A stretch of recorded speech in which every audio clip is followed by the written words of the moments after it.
OK, let's get cracking with the show. Another chaotic meet. We had midweek Premier League action. We had the World Cup draw. Lots to get through. So we're going to bring back our popular agree to disagree segment. As you can see, the Saturday Social whiteboard is out in all its glory. There's 4 categories. We're going to read out a topical football statement. You have to tell us whether you strongly disagree, agree, or strongly agree with the statement by placing your face in one of the columns. You both look very good in the imagery. So let's start with the first statement. Now, a bit of context for this. This was after Man United's 1-1 draw, Joe, with West Ham. Great result. Yeah. Big result, you happy with that? Oh, yeah, fantastic. OK, good. Now, Ruben Amorim was asked about why Kobbie Mainoo once again didn't feature in the game. So here's what he had to say afterwards. We had more men to put in the offense. Who would be more offensive? I understand you've not got a lot of options. Kobbie Mainoo. Do you understand why we ask about Kobbie? Because he's homegrown. Yes, of course. Of course, I understand, and my job is to answer. But I'm trying to answer always the same thing, and you ask me always the same thing. I understand what you are saying.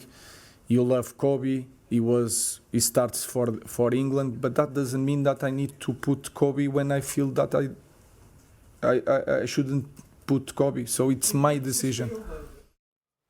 OK, so it's his decision. Joe, you've got your head in your hands there. Yeah, what's the statement? Let's read it. Mate. Yeah. The statement is, agree or disagree, Kobbie Mainoo should stay at Manchester United. Now, a bit of context with this, 9 Premier League points, but no starts important in the Premier League this season. He has been linked with potential January loan moves. So should he stay at Manchester United in January? What are you saying? Absolutely not. Place your face. Place your face first. Where are you going to put it on the board? Place your Strongly face. disagree. Yeah, join me, mate. Disagree as well. OK, Fuad, kick us off. It's baffling for me. I think the fact that Kobbie's just not barely featuring, in my opinion. I feel like a year and a half ago, you were looking at one of the brightest prospects, not only in England, in the whole of Europe, breaking his way into the England team, helping United win cup finals. And now this season, I think the only other players who haven't started games are Tom Heaton, who's fourth choice goalkeeper, and Lisandro Martinez, who's coming back from an injury.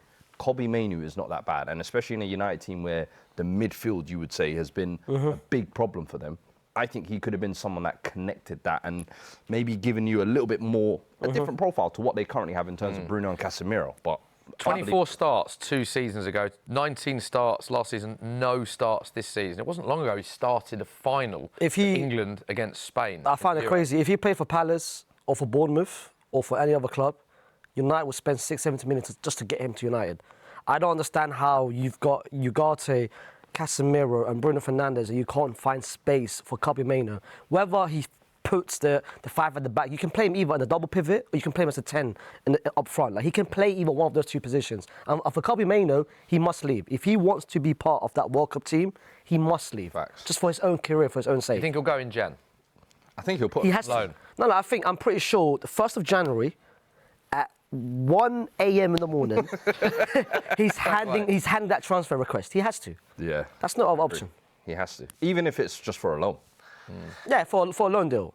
I would say Italy would be a very good scenario for him. AC Milan. Scott McTominay went there, and I look where he's getting. I think Do you Italy. think that's more likely that he goes abroad in Jan than he goes to a Premier League club on loan? Yeah. I don't think United will want to strengthen, quote-unquote, rivals, but I think a move abroad, breath of fresh air for him. I think you've seen it when Jadon Sancho's gone back to Dortmund. You've seen a lot of players when they go outside of England, they have good success. And I think Kobbie Mainoo, he won't be short of suitors. Or maybe Ruben, in the next month, he might not be there anymore. I'm having to bite my tongue here, but what is going on? Kobbie Mainoo potentially leaving Manchester United. Even to be discussing this, it's absolutely You'd be gutted, wouldn't you, baffling. as a United fan? What is happening? Seriously, what is happening? But let's move on to our next one, because I'm going to lose my head. Otherwise, take your magnets down. You're not and then we will have a look at the next statement. So this is going to involve your beloved Spurs, Fuad. Agree or disagree, Semenyo should pick Spurs over other clubs. Now, this comes off the back of an Athletic report, doesn't it? And Sky Sports News reporting as well that Antoine Semenyo has a release clause in the January window and could well move on this winter. So, agree or disagree? Is Spurs the right destination? Put yours here. Yeah. Oh, great disagree. Wow, That's exactly this is what we want. This is what we want. Faysal, strongly agree. Why would you disagree? Sorry. Why would you go to Spurs? with all due respect to Spurs, go in there. We've seen the likes of Xavi Simons. We've seen now Kudus, who recently has done well. Spurs would be the... Sorry, guys.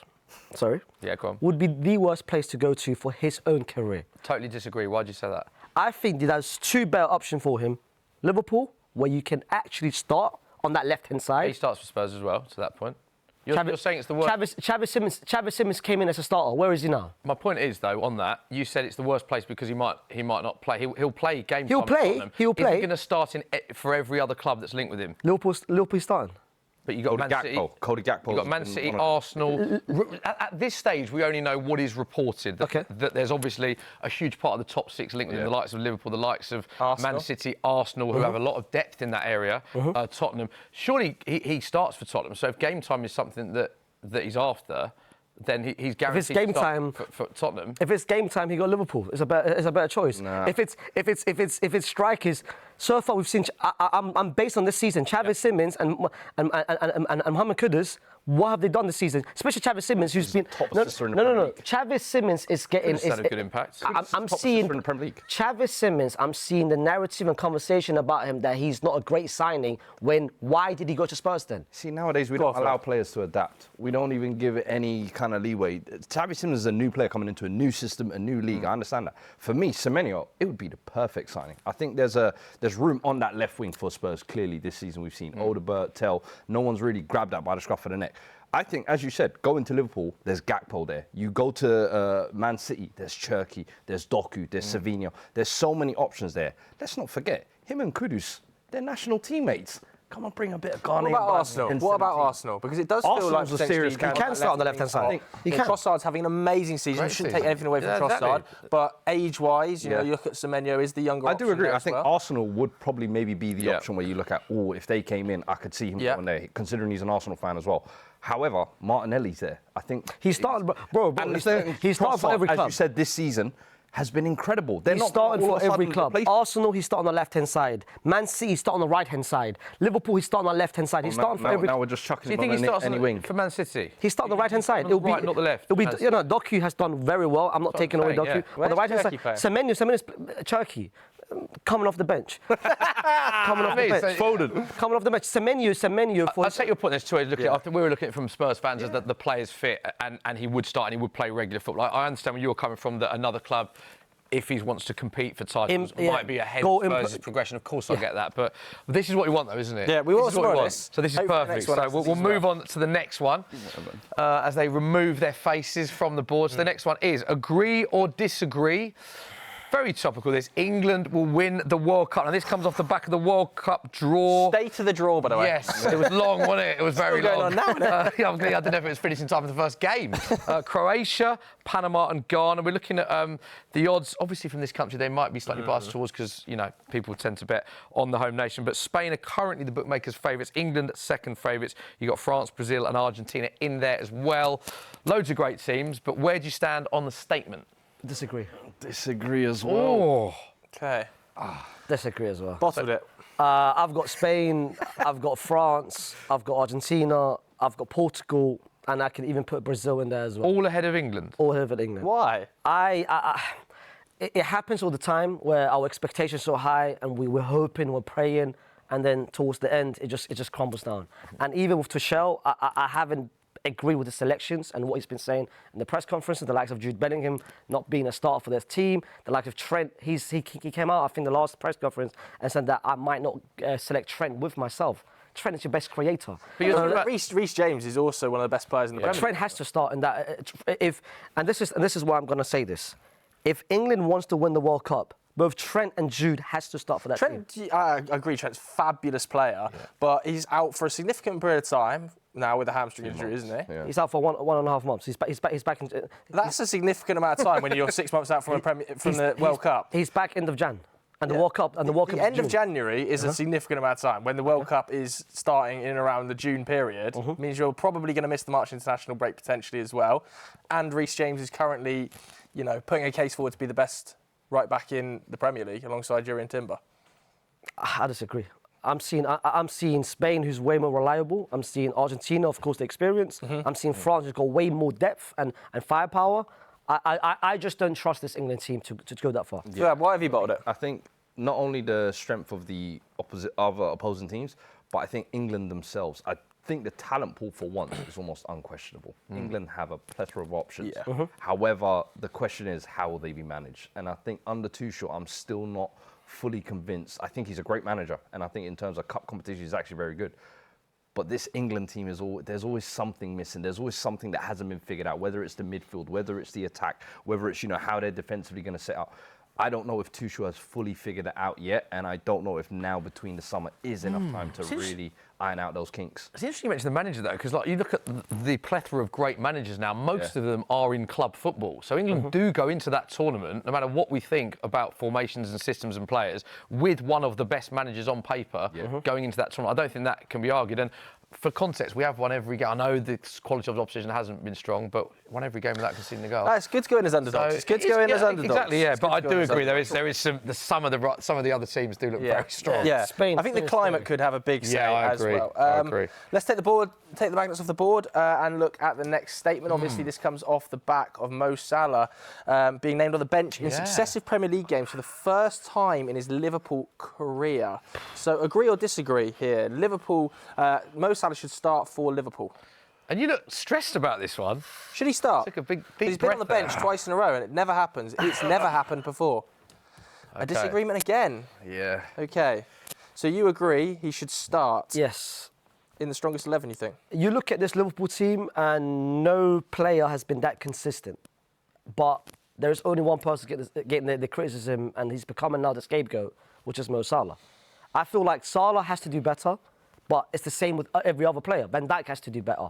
Konate has not done well. Alexis McAllister hasn't done well. I'm looking at the whole team who hasn't done well, but I'm looking at the manager as well, who hasn't found a system for everyone. You've been crying for players. You've got a 500 million with Isaac Ekitike and so many players coming in. Why, till today, you haven't found a system? So I'm not blaming it just on the players. I'm blaming it on the manager as well, who hasn't, till today... Is it possible, though? Huh? Is it possible to find a system that fits every one of those players in? Surely you can't just fit all of your best players into a team. There is a system, the diamond. But it doesn't involve Salah. Exactly, which is why I don't think personally he should be a bona fide starter this season, in my opinion. I think you have enough of a sample size this season that, look, Salah had one of the best campaigns last year, and I think what he's done will never be forgotten. He's left his imprint on both Liverpool and the Premier League. But Father Time catches up to everybody. Nobody is, can abstain from it. And Salah now, you just feel like, listen, the legs maybe aren't there anymore. Maybe that burst of speed isn't there anymore. And I hope I'm proven wrong. But at the moment, I think Liverpool would be better off trying new systems and trying to get the best out of the likes of Ekitike, Isaac. You have two quality strikers there Isaac, one of the best strikers in the world last season, bought for a record Premier League price. Ekitike has started the season brilliantly. And I think you've got a couple of midfield options with Wirtz, Szoboszlai, McAllister, Gravenberch to be able to play a diamond, to try different systems. We've seen, you're a Madrid fan, you've seen what happens when you try and play different systems. Once you've figured out that diamond and you've got the right players in there, and I think Liverpool for once have the right players to try those systems. And look, it's okay. Nobody can run from Father Time. The thing is, it catches up to everyone. Okay, you're saying Father Time, but no one is even highlighting the fact that the person behind him, the right back in Trent, left, and every game, 100%. every game they're rotating, whether it's Frimpong, whether it's Bradley, whether it's Szoboszlai, that changes. It doesn't help when a striker up front is not moving around in Isaac, but not finding a system around Isaac. That's been so many. The midfield hasn't improved either. But why is it? Hold on. But why is it that Salah is getting the blame for everything? By the way, why is Van Dijk? Okay, why is Van Dijk But you can't cater a system to a 34-year-old player. You can't keep catering a system to a 34-year-old player, especially when you've had the type of summer Liverpool have had. They need to progress past it. You have to plan moving forward. And right now, Salah is showing, I'm on the decline. You need to start looking elsewhere. I've given you 8 years of my life. Come on. And then one bad season, now I'm supposed to be on the bench. Time goes on. That's goes on. That's hard. They're not going to agree with this. Let us know what you think of this one at home, because it's caused a lot of debate within the studio. So let us know what you think as we move on to the next one. Fuad, I'm looking at you for this one because it's Spurs related. Agree or disagree? Tottenham are better now than last season. So Spurs have improved this season. Oh, you lot are killing me. There you go, Faysal. Go disagree for me. Disagree? I got disagree. In a weird way, I have to disagree as well. Ooh, okay. So you also think you're worse? We haven't improved, in my opinion. And I think people will look at it and say, oh, you're not 17th, or, it's not as bad as it was last year. But I think the table can sometimes fool you as well. Well, contextually here, December the 5th last season, you were 10th, 28 scored, 15 conceded, 6 wins, 6 losses. This season, you're 11th, 5 wins, 5 losses, just 23 scored and 18 conceded. So you've scored less, you've conceded more, and you've won and lost pretty much the same. In all honesty, I feel like Missing some big players, though, for context. Oh, there. 100%. Well, last season, though. Yeah. But the thing is we were also missing them last year. And I think it was known at the start of the season that these guys were going to be missing. And at times, I initially overlooked kind of how we were playing, thinking, OK, we're building the defensive foundations first. But there's just been a staleness to our football over the last couple of weeks where I just think I really hope Frank figures out a system. Because one of the things I think when he was coming in was the tactical flexibility that he had with Brentford. And I don't think we've seen that at the moment. We saw it in the North London derby. It didn't quite work out. I do hope to see more of it. But at the moment, it's looking rough. Choppy waters for Frank. I agree. I haven't seen a system. I haven't seen some sort of identity. I think every time it changes, 5 at the back, 4 at the back. Am I playing my best players up front? Am I playing a bit more reserved? I think the midfield hasn't helped as well. Like his selection in the midfield, playing both Bentancur and Palhinha next to each other. Not progressive. It's not progressive enough. I don't see some sort of improvement compared to last season. I thought last season was a bit more free-flowing up front. This season is just all over the place. I agree.